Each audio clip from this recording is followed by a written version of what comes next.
Dobar dan, poštovani gledalci. Moje ime je Milan Vilić, a vi ste na kanalu Denzitet 5.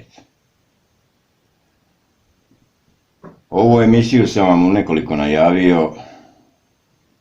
Ona se radi pod jednom veoma jakom senkom sinoćnog istupanja predsjednika Vučića, odnosno njegove konferencije za štampu. Lično smatram najtužnijim događajem do sada u ukupnoj njegovoj vladavini.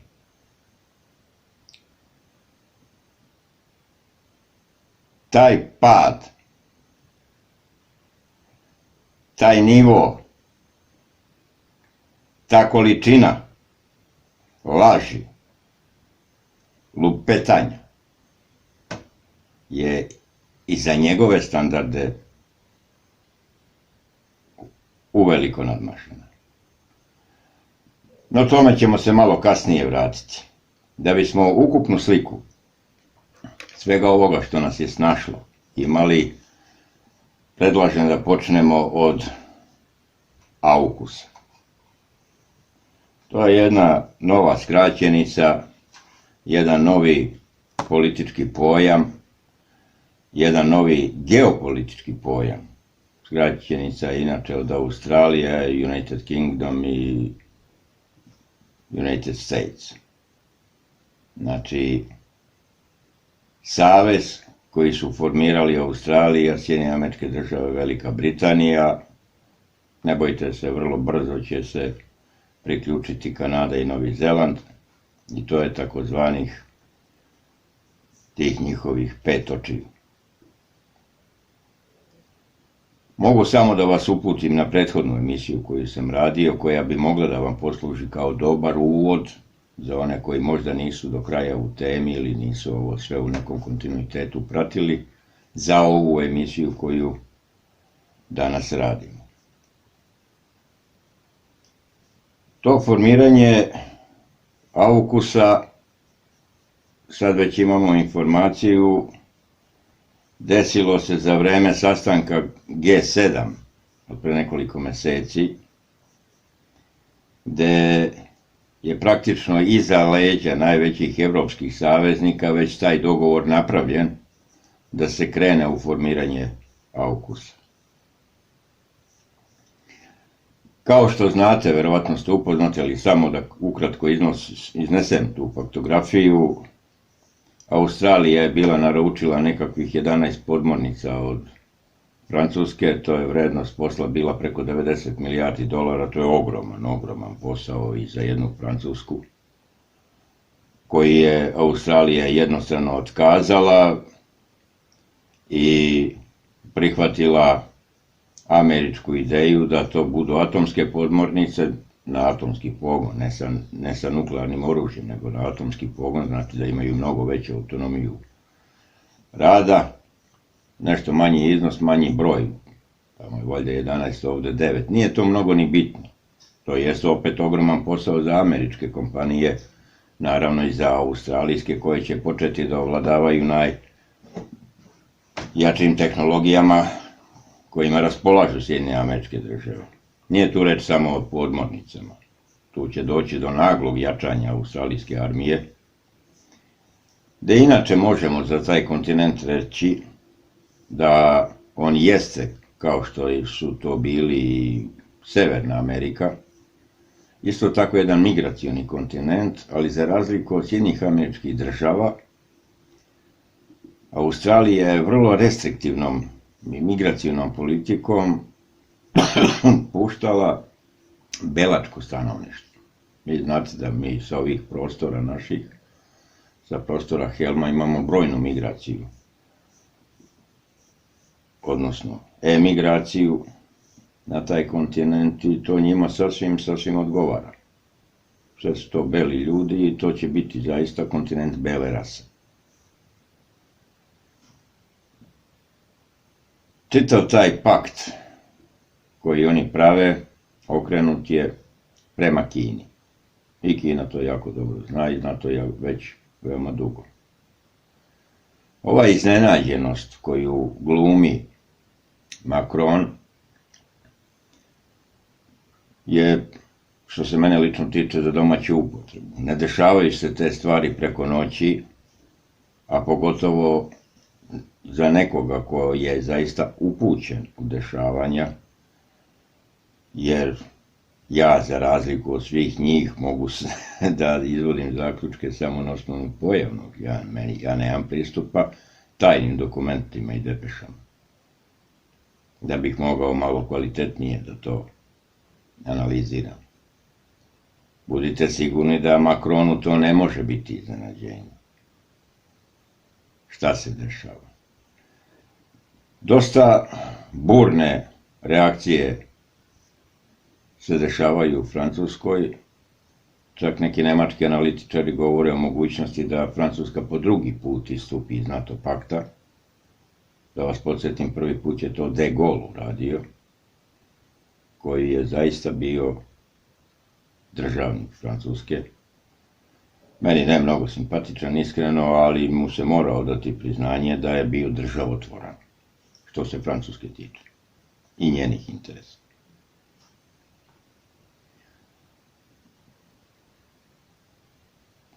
Upućujem vas na ovu prethodnu emisiju da ne bih ovde ponavljao neke stvari, ali očigledno mi je da se ide ka raspuštanju NATO pakta.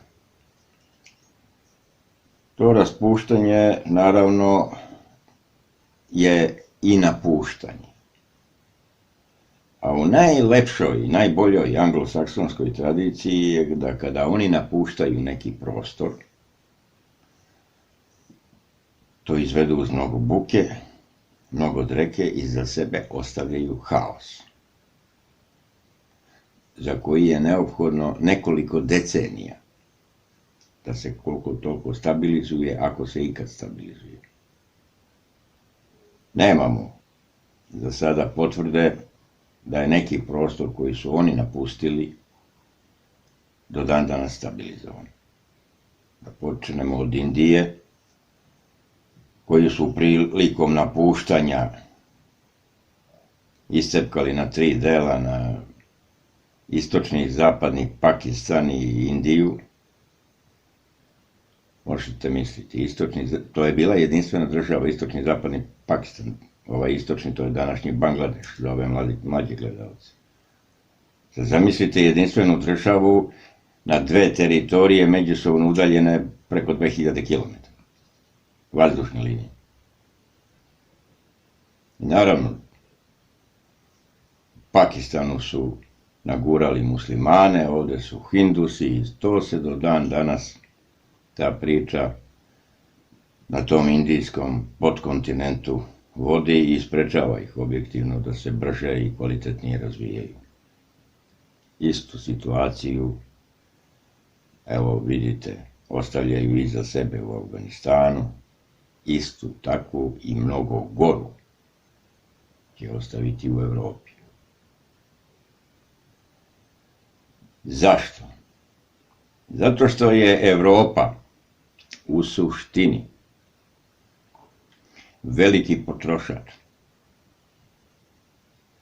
Evropa je, ako je uzmemo kao kontinent, najrazvijeniji kontinent na ovoj planeti, vrlo visokog standarda, naročito zapadni deo Evrope, koji je potrošač svega, a pre svega rudnih bogatstava svih vrsta. Naravno, ti Evropljani znaju da naprave sve i svašta, ali nemaju sirovinsku bazu u svom vlasništvu, na svojoj teritoriji, koja im je dovoljna da tim tempom razvoja i nastave. Pre svega u energetskom smislu.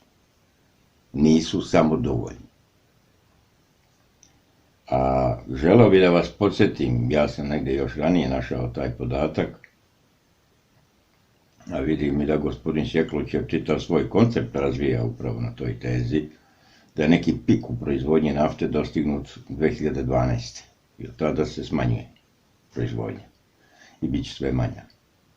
čitav svet je praktično zasnovan. Sve industrije su zasnovane na energiji.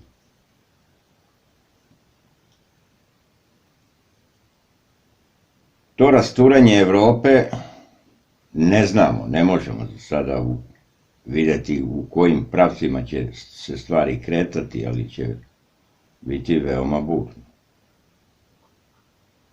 Da bi stvar bila lepša, u istoj toj Evropi će se dešavati procesi koji su ovde, na ovom našem helmu, aktivno proigravani 90. godina.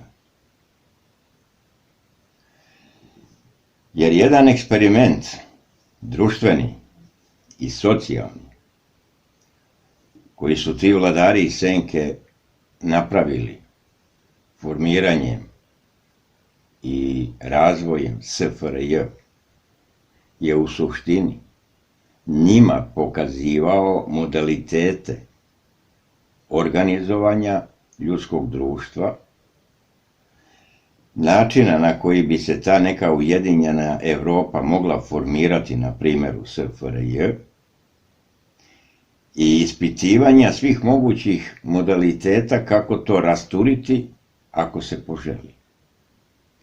I oni su sve škole koje su njima neophodne za ovaj projekat, za koji su oni decenijama unapred znali da će do njega doći. Nemajte nikakve sumnje u to. Sve su eksperimente sa nama izvršili. Po istom obrascu će to sada ponoviti u takozvanoj Ujedinjenoj Evropi. Neće biti velikih država što se njih tiče i moćnih, već će se to rasturati. Neka velika savezna Nemačka, neka Italija, Španija, Francuska, to sve treba razdrobiti. I verujem da će proces u tom pravcu ići. Da bi on uopšte bio pokrenut. Čitav ovaj projekat je i pokrenut. Sa ovom bolešću, sa ekonomskim siromašenjem koje sledi, sa namerno izazvanom nestašicom hrane koja sledi, dovođenje ljudi u psihološkom smislu u situaciju da se međusobno na mikronivou glože i tamane. Pri svemu tome, ovom prostoru je određena nešto drugačija sudbina, o tome sam vam već govorio, ali da bi oni to upodobili sebi, onako kako njima odgovara, moraju sa njihove tačke gledišta da se ispuni nekoliko osnovnih uslova. Prvi i osnovni je uslov da ovde nikakav uticaj ili u nekoj minimalnoj formi mogu da imaju njihovi ljuti protivnici Rusija i Kina. To je prvi uslov koji treba ispuniti. Drugi uslov je da domicilno stanovništvo ovde bude apsolutno poslušno. I to je u suštini njihov najveći problem, jer oni čitavi 100 godina i više pokušavaju da taj narod koji tu živi dovedu u stanje posluha, nekako im ne uspeva, lično mislim da im neće ni ovog puta uspeti, šta god preduzimali. Da li ćemo mi u tom procesu ponovo postradati? Da, naravno, postradat ćemo, kao što smo već i počeli od 1991. do danas. Mi nikako ne možemo da se osovimo na noge, jednostavno to nam ne dozvoljavaju. Sa naše tačke gledišta, odnosno sa moje tačke gledišta, nadam se da će biti i vaša, naš osnovni nacionalni problem jeste nemogućnost, objektivna nemogućnost, zbog brojnih ratova koje smo vodili, od prvog srpskog ustanka do danas, da se formira jedna autohtona srpska nacionalna elita, mislim na elitu duha, ne na ekonomsku ili neku drugu, pre svega elita duha koja će znati da vodi i da upravlja srpskim brodom. Jednostavno, svi ti burni događaji nam nisu dozvoljavali taj jedan kontinuirani period mira, neophodan da sazdu 2-3 generacije da bi se to profilisalo i da onda možemo da kažemo da smo se na neki način utemeljili i da možemo da guramo dalje. U svim našim epohama mi smo imali izuzetne pojedince koji su bili u stanju da sagledavaju procese, da predlažu rešenja, uvek su ostali u manjini i uvek neposlušani. Tako se dešava i ovog puta šta radimo.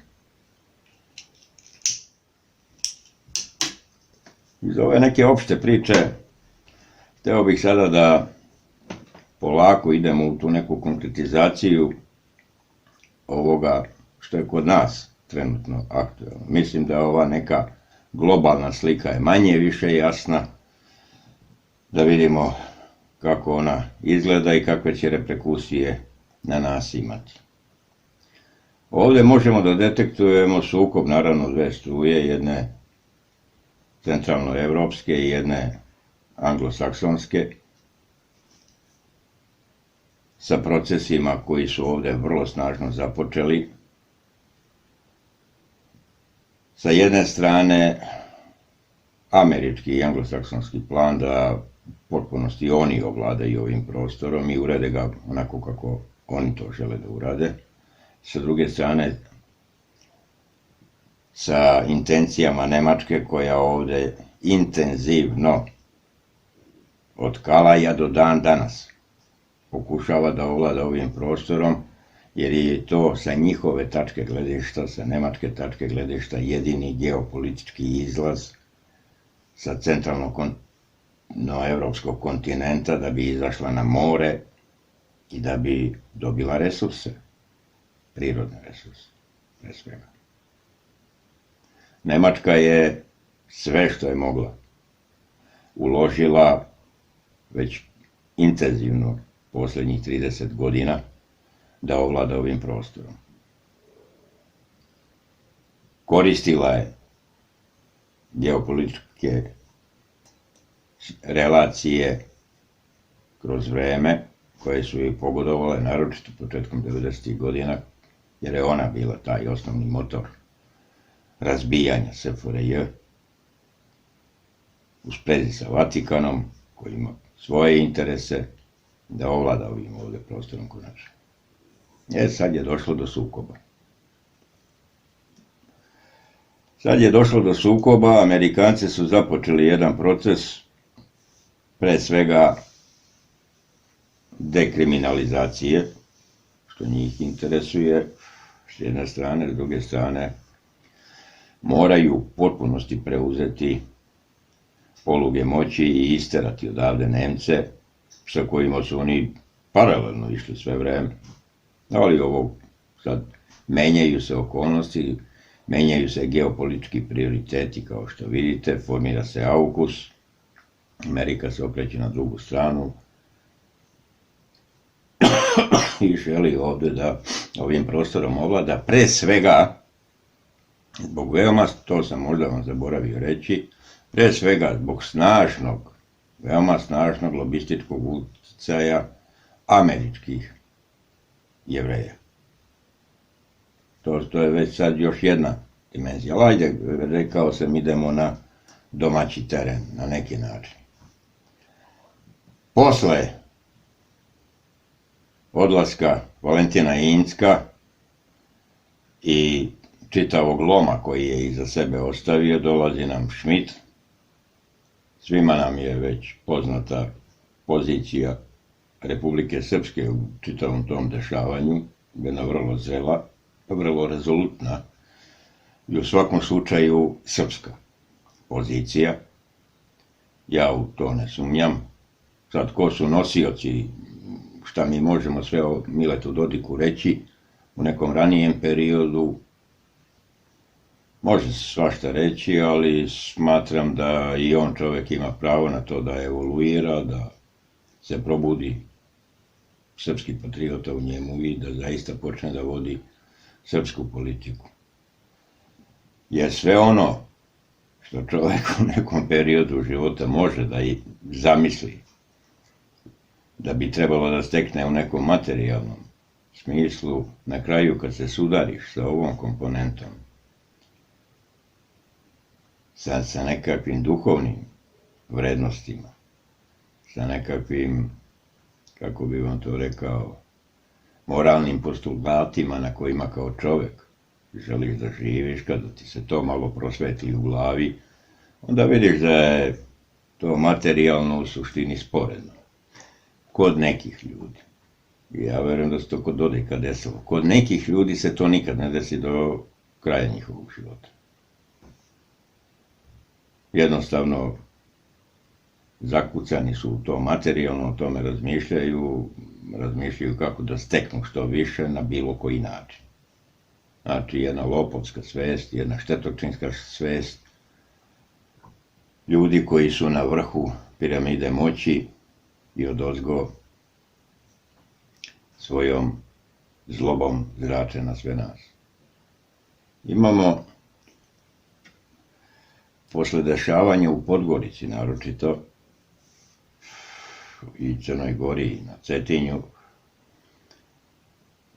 dolazak Merkelove u Beograd. Ona je naravno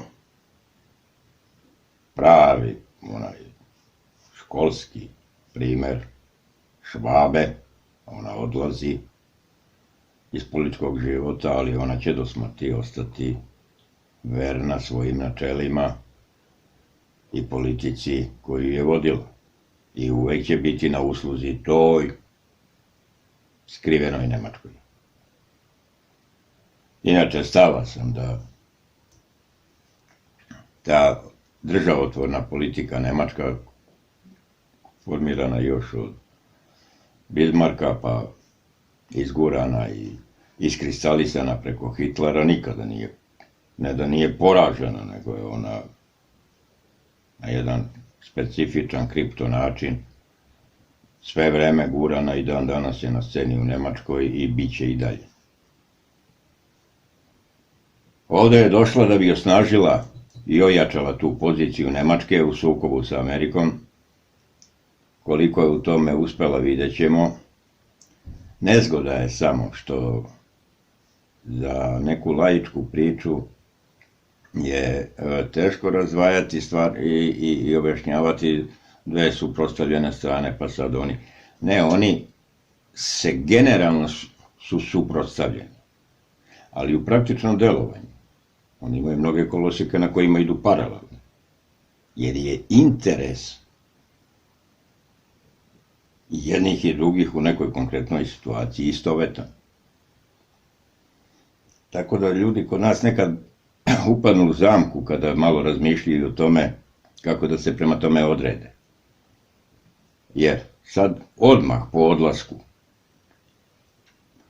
Merkelove iz Beograda mi imamo Jarinje.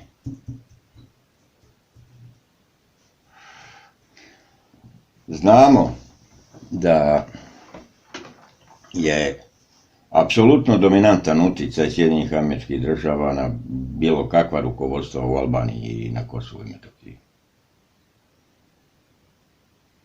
I tu niko drugi ne gospodari nego oni. A isto tako znamo da proletos su i Nemci učestvovali u naoružavanju ove takozvane armije Kosova, pored Amerikanaca. I dosta toga su im doterali. Vidimo isto tako jedno veoma snažno prisustvo Hrvatske, koja i svoje vojnike šalje tamo, i to ih šalje van okvira Ujedinjenih nacija sa jednim bilateralnim aranžmanom koji oni prave sa takozvanom kosovskim vlastima. Šta nam to govori?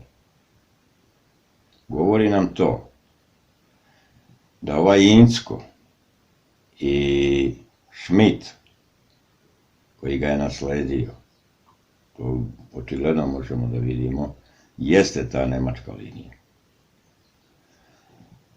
Ta nemačka linija će prikupiti sve snage. Nemci, da vam skrenem pažnju, nisu baš neki politički divovi. I kad ih malo bolje iznerviraš, znaju da donose preke odluke. I mislim da je to i ovoga puta situacija. Oni će baciti u vatru sve što imaju ovdje, da bi ovdje ostali. Učestvovat će naravno u drobljenju Srbije, koje je zajednički interes sad i Nemačke i Amerike. Imajte to u vidu. Ali, u toj bici koji će ovdje voditi, oni žele da izađu kao pobednici. Snage koje Nemcima stoje na raspolaganju su pre svega Hrvati, muslimani, Crnogorci i Šiptari. Imaju značajnu emigraciju šiptarsku u Nemačkoj i preko njih će delovati. U svemu tome, šta se kod nas dešava? U svemu tome imamo jednog nesrećnika, pobolelog čoveka, koji je održao jednu nevjerovatno sramnu, da je teško i zamisliti sramnije istupanje do sada koje je imao. Mislim da ovo njegovo sinoćno istupanje je prevazišlo ono sedenje na stolici u Vašingtonu. Ono čučanje na stolici. Zašto to kažem? Ne želim da se upuštam u neke velike analize i dubioze onoga što luda pamet može da iskaže. Da bi čovjek mogao momentalno knjigu od 500 strana da napiše analize onog što on sinoć nalupetao, kada bi hteo sve to da izanalizira, ali se sve svodi na par elementarnih stvari. Na čitavoj konferenciji za štampu ni slučajno nije moglo da mu se desi da preko onih njegovih usana izađe jedan broj. 1, 2, 4, 4. To ni slučaj. To je jedna besramna kuknjava na to kako druga strana ne poštuje Briselski sporazum. Kako ga krši na svaki mogući način.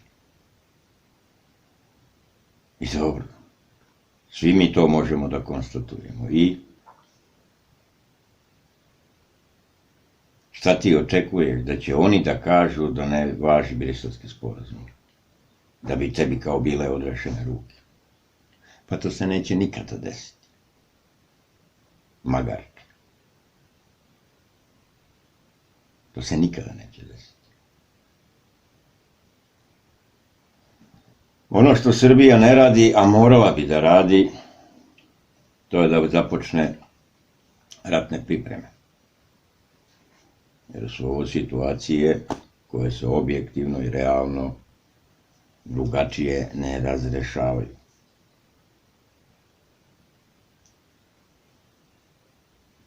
No mi to ne možemo da izvedemo, jer je vrh ove države duboko korumpiran i pre svega i iznad svega nije srpski. Nego je to za mešetaljstvo stranih agenata i srebroljubivih glupana.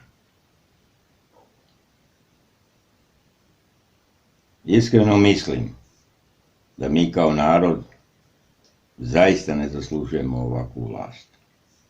Mi možemo da doživimo poraz na bojnom polju. Neprijatelj nadjača, junački smo se borili, bili smo poraženi i izgubili. I to je svakom čoveku jasno. Jasne su mu te relacije. Međutim, i kada izgubiš neku bitku, čak i kad izgubiš rat, kao što smo ga od Turaka izgubili, pa bili u viševekovnom ropstvu, nisu nam pamet pomerali. Nisu nam pamet pomerali. Znali smo ko smo, znali smo šta smo i znale su se relacije. I dobar deo tog srpskog slobodarskog duha, srpskih tradicija i srpskih vrednosti je i u tom turskom ropstvu sačuvan i prenet u savremenu dobu. Ovo je jedinstven slučaj u našoj istoriji, gde nam oni bukvalno pomeraju pamet. Jednu grupu inostranih okupacionih slugu proglašavaju za našu vlast, organizuju jedno pozorište, jedan igrokaz u savremenom smislu iskazan kao reality, sa svim vrednostima na kojima taj reality počiva, koji pre svega je zasnovan na rušenju svih vrednosti.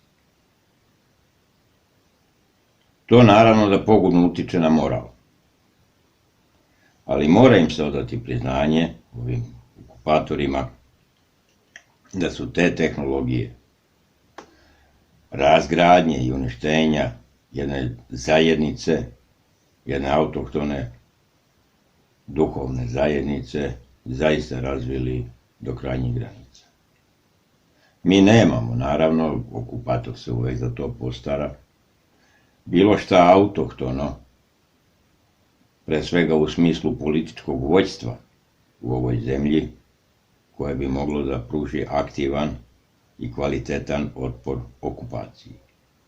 Za sada. Nadam se da će i ove emisije i drugi autori koji imaju prilike, koristeći njihova sredstva, da vam se obrate, uspevati da razviju tu svest, tu potrebu da se pruži aktivni otpor. Sve ono što smo naučili u posljednjih 1,5 godina od mnogih ljudi koji se bave i parapsihologijom, i metafizikom, i okultnim, i ezoterijom. Sve je to lepo i fino. I mnogo toga smo novog naučili, mnogo novog saznali i tek ćemo saznati, ali polazim od stava da Bog vodi računa o nama, ali da je i naš zadatak da damo svoj doprinos. Sedeti i čekati da nam Bog pomogne je sa moje tačke gledišta jedan veoma poguban stav koji će nas unazaditi, koji će nas uništiti i koji nam nikako dobro doneti neće.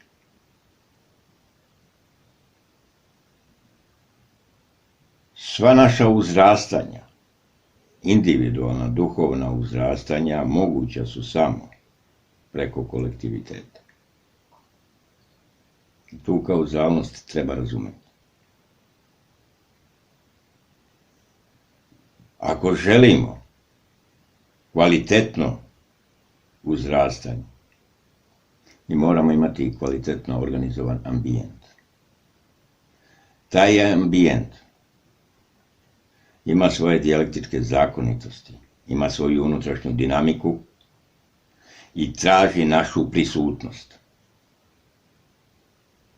I to nikada ne treba smetnuti sa uma. Imamo onu staru: ko zakuca, otvorit će mu se. Ko zatraži, daće mu se.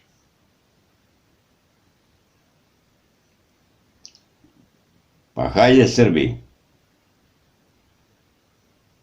hajde da pokucamo i da im sve ove planove porušimo.